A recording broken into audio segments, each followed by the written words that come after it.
Hi everyone welcome back my YouTube channel. तो आज आम देखा फिजिकल एजुकेशन किसी most important MCQ.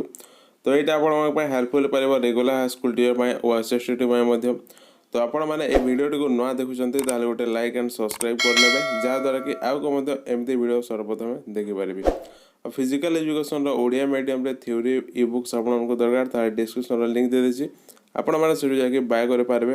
MCQ question ये नंबर शो हो नंबर कॉन्टैक्ट करेंगे। तो चलते आज भिडियो को स्टार्ट करवा। फास्ट क्वेश्चन अच्छे what is the main function of the respiratory system. श्वासक्रियार मुख्य कार्य कौन? श्वासक्रियार मुख्य कार्य कौन? तो राइट आंसर कोटा हम राइट आंसर हम तो राइट आंसर हम option number C exchange gas between the body and the environment. Option C हम राइट आंसर।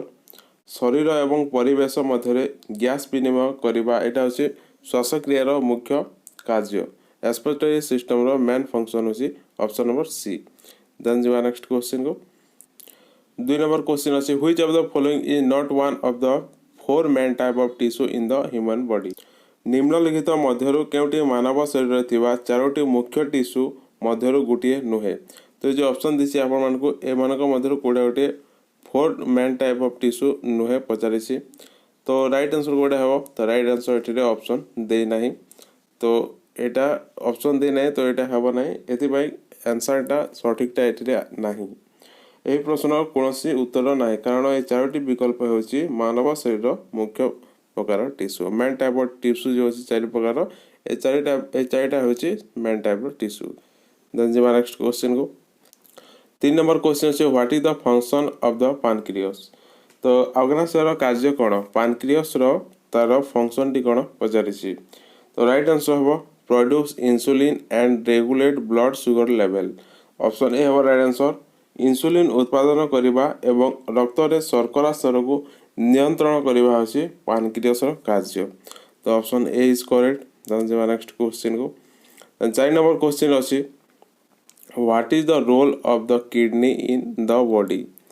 तो शरीर रे किडनी रो मुख्य भूमिका कौन? आम बॉडी रो किडनी रो तार रोल टी कौन अच्छी। तो राइट आंसर कोटे हम ऑप्शन देखिए देखो आपको रेगुलेट ब्लड प्रेशर रक्तचाप नियंत्रण करने produce and secrete hormone hormone उत्पादन एवं गुप्त रखा।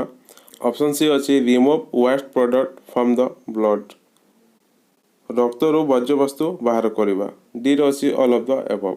तो ऑप्शन डी है right answer all of the above. ये सब हूँ किडनी रोल किडनी कार्य तार भूमिका। तो ऑप्शन डी है राइट आंसर। नेक्स्ट क्वेश्चन को 5 नंबर क्वेश्चन अच्छे what is the function of सेरिबेलियम।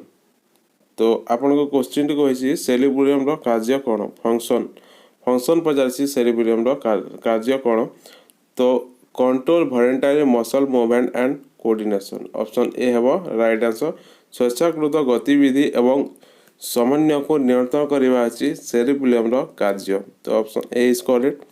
Then जो नेक्स्ट क्वेश्चन को 6 नंबर क्वेश्चन अच्छी what is the main function of the circulatory system. तो रक्त संचालन मुख्य कार्य कौन? सर्कुलेटरी सिस्टम रो तार मेन फंक्शन टी कौन पचारि। तो राइट आंसर कोटा हम transport oxygen and nutrient to the body tissue. शरीर टिश्यू को अम्लजान एवं पोषक तत्व परिवहन करवा अच्छी रक्त संचालन कार्य सर्कुलेटरी सिस्टम रो कार्य। तो option B is correct. Then जो नेक्स्ट क्वेश्चन को 7 नंबर क्वेश्चन अच्छी what is the role of the pituitary gland in the body. शरीर रे पिट्यूटरी ग्रंथि रो भूमिका कौन? जो आम पिट्यूटरी ग्लैंड अच्छी तार भूमिका कौन? या को मास्टर ग्लैंड मध्य कह जाए। तो आपको प्रीवियस वीडियो कही। तो राइट आंसर कोटा हम तो ऑप्शन देखिए ऑप्शन ए अच्छी regulate water balance in the body. Option B अच्छी produce hormone that stimulate the thyroid gland. Option C अच्छी produce hormone that regulate growth and development. Option D अच्छी all of the above. Question टी कही कि pituitary gland तार role कौन तार भूमिका कौन पचारि। तो राइट आंसर ऑप्शन डी है सब किसी हो। तो शरीर में जल संतुलन नियंत्रण करवा यहाँ हूँ पिट्यूटरी ग्लैंड भूमिका। हार्मोन उत्पादन करवा जहाँ थायराइड ग्रंथि को उत्साहित करे अभिवृद्धि एवं विकास को नियंत्रण करने हार्मोन उत्पादन करता। तो ये सब करता है। तो ऑप्शन डी है राइट आंसर। देन जो नेक्स्ट क्वेश्चन को which of the following is not part of the digestive system. तो क्वेश्चन कहछि कि निम्नलिखित मध्यरु कोटा गोटे हजम प्रक्रिया नुहे। तो एमानक मध्यरु कोटा गोटे डाइजेस्टिव सिस्टम रो पार्ट नुहे पचारिछि। तो राइट आंसर हबो option number C kidney. Kidney digestive system रो पार्ट गोटे नुहे। तो option C is correct. Then जिबा नेक्स्ट क्वेश्चन को। द 9 नंबर क्वेश्चन अछि what is the function of the liver. तो यकृतर कार्य कौन, लिवर रो तार फंक्शन टी कौन पचारिछि। तो राइट आंसर हबो option number B produce bile to aid in the digestion of fat. चर्बी हजम करिवारे सहाय्य करिवा पई पित्तर उत्पादन करिथाय लिवर। तो ऑप्शन बी हबो राइट आंसर। लिवर उत्पादन करथाय पित्त उत्पादन। तो तार फंक्शन होची। देन जिबा नेक्स्ट क्वेश्चन को। 10 नंबर क्वेश्चन अछि what is the main function of the immune system. Immune system प्रतिरक्षा प्रणाली कार्य कौन। इम्यून सिस्टम रो तार फंक्शन कौन पचारिछि। Right answer is option number B protect the body for foreign invader like virus and bacteria. तो option B है right answer. शरीर को जीवाणु एवं जीवाणु परि विदेशी आक्रमण ठारू रक्षा करवा। तो ऑप्शन बी इज करेक्ट। एटा होची इम्यूनो सिस्टम रो तार फंक्शन। देन जिबा नेक्स्ट क्वेश्चन को। 11 नंबर क्वेश्चन अछि which of the following is not a components of respiratory system. निम्नलिखित मध्यरु केउटी श्वासक्रिया रो एक उपादान नुहे। कोडा गोटे हमर रेस्पिरेटरी सिस्टम रो कंपोनेंट्स नुहे पचारिछि। तो right answer is option number C oesophagus. Option C और आंसर एटा गोटे रेस्पिरेटरी सिस्टम रो कंपोनेंट्स नुहे। तो option C is correct. Then जिबा नेक्स्ट क्वेश्चन को। देन 12 नंबर क्वेश्चन अछि which of the following is a function of the liver. तो निम्नलिखित मध्यरु केउटी यकृतर कार्य। तो हम प्रीवियस देखिथिले तर लिवर रो फंक्शन कोन हेबो। तो राइट आंसर हेबो option number A regulation of body glucose level. रक्त रे ग्लूकोज रो स्तर नियंत्रण करबा। तो एटा अछि यकृतर कार्य। तो option A is correct. Then जिबा नेक्स्ट क्वेश्चन को। 13 नंबर क्वेश्चन अछि what is the primary function of the small intestine. तो क्षुद्र अंतःनली प्राथमिक कार्य कौन। क्षुद्र अंतःनली प्राथमिक कार्य कौन। तो ऑप्शन बी है right answer observation of nutrition. Option B is correct पोषक तत्वर अवशोषण। तो यहाँ हूँ अंतःनली प्राथमिक कार्य। देन जिबा नेक्स्ट क्वेश्चन को। 14 नंबर क्वेश्चन अछि what is the function of the lymphatic system. तो लिम्फेटिक सिस्टम रो कार्य कौन। लिम्फेटिक सिस्टम रो तार फंक्शन टी कौन पचारिछि। तो right answer is option number C to fight infection and disease. तो संक्रमण एवं रोग सहित लड़वा होची लिम्फेटिक सिस्टम रो कार्य। तो यहाँ आप मन रखु लिम्फेटिक सिस्टम रो तार फंक्शन होची फाइट इन्फेक्शन एंड डिजीज। तो संक्रमण एवं रोग सहित लड़ी थाए। तो option C is correct. Then जिबा नेक्स्ट क्वेश्चन को। 15 नंबर क्वेश्चन अछि which hormone is responsible for regulating blood sugar level. तो रक्त रे शर्करा स्तर नियंत्रण करबा पई केउ हार्मोन टी दायी अछि। इंसुलिन दायी थाए। ऑप्शन ए हमर आंसर इंसुलिन। देन जिबा नेक्स्ट क्वेश्चन को। 16 नंबर क्वेश्चन अछि which of the following is a function of the skin. तो एमानक मध्यरु केउटी चर्मर कार्य। स्किन रो फंक्शन कोटा पचारिछि। स्किन रो फंक्शन कोटा हेबो। तो ऑप्शन बी हेबो right answer regulation of body temperature. Option B हेबो राइट आंसर शरीर तापमात्रा नियंत्रण करबा होची चर्मर कार्य स्किन रो फंक्शन। तो ऑप्शन बी हेबो राइट आंसर। देन जिबा नेक्स्ट क्वेश्चन को। What is the function of the cerebellum. तो सेरिबेलियम रो कार्य कोन। सेरिबेलियम रो कार्य कोन पचारिछि तार फंक्शन। तो राइट आंसर कोटा हेबो। राइट आंसर हेबो ऑप्शन नंबर बी हेबो control of voluntary movement. Option B हेबो राइट आंसर। देन जिबा नेक्स्ट क्वेश्चन को। 18 नंबर क्वेश्चन अछि what is the function of the hypothalamus. तो हाइपोथैलेमस रो कार्य कोन पचारिछि। हाइपोथैलेमस रो फंक्शन कोटा। तो राइट आंसर कोटा हबो। राइट आंसर हबो option number A regulation of body temperature. Option A हबो राइट आंसर शरीर तापमात्रा नियंत्रण करबा होछि हाइपोथैलेमस रो कार्य। तो option A is correct. Then जिबा नेक्स्ट क्वेश्चन को। 19 नंबर क्वेश्चन अछि which of the following is not a function of the urinary system. तो ये क्वेश्चन टा इंपोर्टेंट क्वेश्चन मन रखु एमानक मध्यरु कोटा मूत्र प्रणाली कार्य नुहे। कोटा गोटे यूरिनरी सिस्टम रो तार फंक्शन नुहे पचारिछि। तो राइट आंसर कोटा हबो। राइट आंसर हबो option number D option D हेबा right answer production of digestive enzyme हजमकारी एंजाइम उत्पादन करबा अछि मूत्र प्रणालीर कार्य नुहे तो option D is correct then जबा नेक्स्ट क्वेश्चन को देन 20 नंबर क्वेश्चन अछि which part of the brain is responsible for processing sensory information मस्तिष्क रे केउ अंश संवेदनशील सूचना प्रक्रियाकरण पाई दायी मस्तिष्कर केउ अंश संवेदनशील सूचना प्रक्रियाकरण पाई दायी अछि रेस्पॉन्सिबल अछि सेंसरी इंफॉर्मेशन प्रोसेसिंग पाई तो राइट आंसर हम option C thalamus option C हम राइट आंसर थैलामस दायी रही है तो option C is correct then जी नेक्स्ट क्वेश्चन को देन 21 नंबर क्वेश्चन अछि 21 नंबर क्वेश्चन अछि which type of joint allow for the greatest range of motion केउ प्रकार गंठी सर्वबृहत गति पाई अनुमति दिए को प्रकार गंठी बॉल एंड सॉकेट तो ऑप्शन ए हम right answer ball and socket then जी नेक्स्ट क्वेश्चन को 22 नंबर क्वेश्चन अछि what is the function of the skeletal system कंकाल प्रणालीर कार्य कोन स्केलेटल सिस्टम रो तार फंक्शन टी कोन पचारिछि तो एठी आपण माने सब किछि पढी देबे चारोटी जो ऑप्शन अछि पढी देबे तो राइट आंसर हबो ऑप्शन नंबर बी हबो protection of internal organ option B हबो राइट आंसर आभ्यंतरीण अंग गुड़िकर सुरक्षा आभ्यंतरीण अंग गुड़िकर सुरक्षा करबा अछि कंकाल प्रणालीर कार्य तो option B is correct then जी नेक्स्ट क्वेश्चन को 23 नंबर क्वेश्चन अछि which bone is located in the forearm and is responsible for movement of the hand तो केउ अस्थि अग्रभाग रे अवस्थित एवं हाथ गति पाई दायी अछि रेडियस तो ऑप्शन सी है आंसर रेडियस देन जी नेक्स्ट क्वेश्चन को 24 नंबर क्वेश्चन अछि which type of muscle tissue is found in the wall of internal organ and blood vessel तो आभ्यंतरीण अंग एवं रक्त भंडार कांथरे केउ प्रकार मांसपेशी टिश्यू मिली थाए को प्रकार मांसपेशी टिश्यू मिली थाए मसल टिश्यू तो right answer is option number B smooth चिकन टाइप रो टिश्यू मिली थाए तो option B is correct then जी नेक्स्ट क्वेश्चन 25 नंबर क्वेश्चन अछि which of the following is a type of connective tissue that connect bone to other bone तो एटा आपण समस्त जानथिबे प्रीवियस वीडियो रे मध्ये अछि तो राइट आंसर गोटे हम राइट आंसर हम option number A ligament option A हम राइट आंसर लिगामेंट तो क्वेश्चन टी कहिछि एमानक मध्यर कोउटा एक प्रकार संयोगकारी टिश्यू जहा हाड़ को अन्य हाड़ सहित जोग करिथाए गोटे बोन रो अन्य बोन को कनेक्ट करिथाए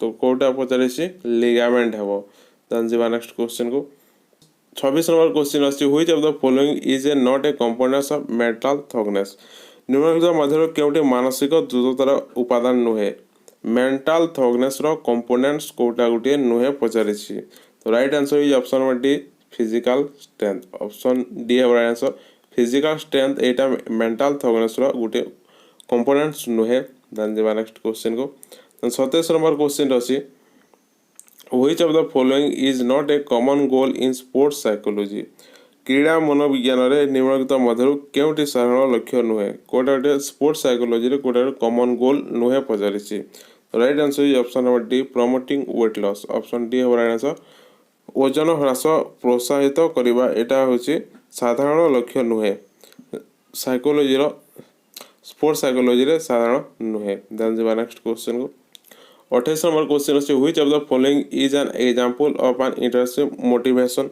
तो निम्नलिखित मध्यरु केउटी एक अंतर्भुक्त निम्नलिखित मध्यरु केउटी एक अंतर्निहित प्रेरणा पाई एक उदाहरण अटे निम्नलिखित मध्यरु केउटी एक अंतर्निहित प्रेरणा पाई एक उदाहरण अटे एग्जांपल पचासी कोटा इंटरेस्टिंग मोटिवेशन रो तो राइट आंसर हबो option number C enjoy the game option C is correct then जो नेक्स्ट क्वेश्चन को देन 29 नंबर क्वेश्चन अछि what is the terms for the process of imaging one self performing 29 number question अछि what is the terms for the process of imaging one self performing a skill successful निजको सफलतार सहित कौशल प्रदर्शन करिवार कल्पना प्रक्रिया पाई शब्दटी कौन रही पारिबो विजुअलाइजेशन रही पारिबो तो option B is correct. Then जी नेक्स्ट क्वेश्चन को देन अच्छी 23 नंबर क्वेश्चन अच्छी what is the terms for the degree to which a test measure that it claim to measure. Degree पाए शब्दटी कौन जो कि एक परीक्षा माप करने को दाबी करे तो यहाँ हम वैलिडिटी। तो ऑप्शन ए हम राइट आंसर वैलिडिटी। देन जी नेक्स्ट क्वेश्चन को 31 नंबर क्वेश्चन अच्छे which of the following is an example of an external locus of control. निम्नलिखित मध्य क्योंटी बाह्य नियंत्रण एक उदाहरण एक्सटर्नल लोकस ऑफ कंट्रोल गोटे एग्जांपल कोटा पचारि। तो right answer is option number C. Option C है right answer believing that other control one outcome and experience. Option C है right answer believing that other control one outcome and experience. तो अन्य मानक कहार सफलता एवं अभिज्ञता को नियंत्रण करती बोली विश्वास करवा। तो यहाँ हूँ गोटे external locus of control example. तो option C is correct. Then जो नेक्स्ट क्वेश्चन को which of the following is not a common mental skill used in sports psychology. निम्नलिखित मध्य केउटी क्रीड़ा मनोविज्ञान में व्यवहृत साधारण मानसिक दक्षता नुहे कोड़ा गोटे mental skill sports psychology mental skill common goal नुहे पचारि। तो राइट आंसर हम option number D endurance. Option D हम राइट आंसर इंडुरेंस। देन जो नेक्स्ट क्वेश्चन 34 नंबर क्वेश्चन अच्छे what is the terms for the process of break down complex skill into smaller part for more efficient learning and practice. Question कौन कहे fast बुझातु अधिक दक्ष शिक्षण एवं अभ्यास जटिल skill को छोट अंश में भांगा प्रक्रिया शब्दटी कौन। ऑप्शन ए है right answer chunking. Option A is correct chunking. Then जी नेक्स्ट क्वेश्चन को 35 नंबर क्वेश्चन अच्छे what is the terms for the belief that one can successful perform a specific task और अचीव ए पार्टिकुलर गोल।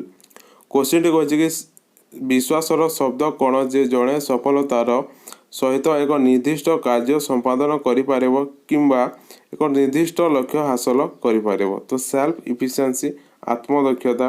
तो option B है answer self efficiency.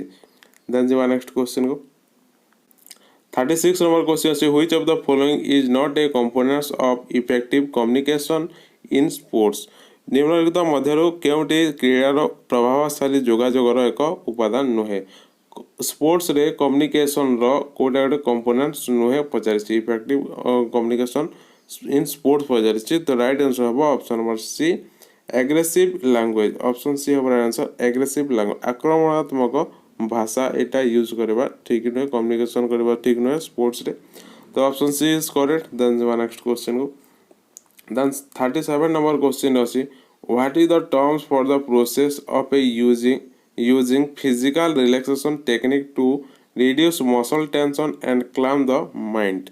मांसपेशी tension ह्रास करवा एवं मन को शांति करने शारीरिक आराम कौशल व्यवहार कर प्रक्रिया कौन। तो option C is correct progressive muscle relaxation. Option C है राइट आंसर प्रगतिशील मांसपेशी आराम। तो option C is correct. Then जी नेक्स्ट क्वेश्चन को 38 नंबर क्वेश्चन अच्छी what is the main focus of sports psychology.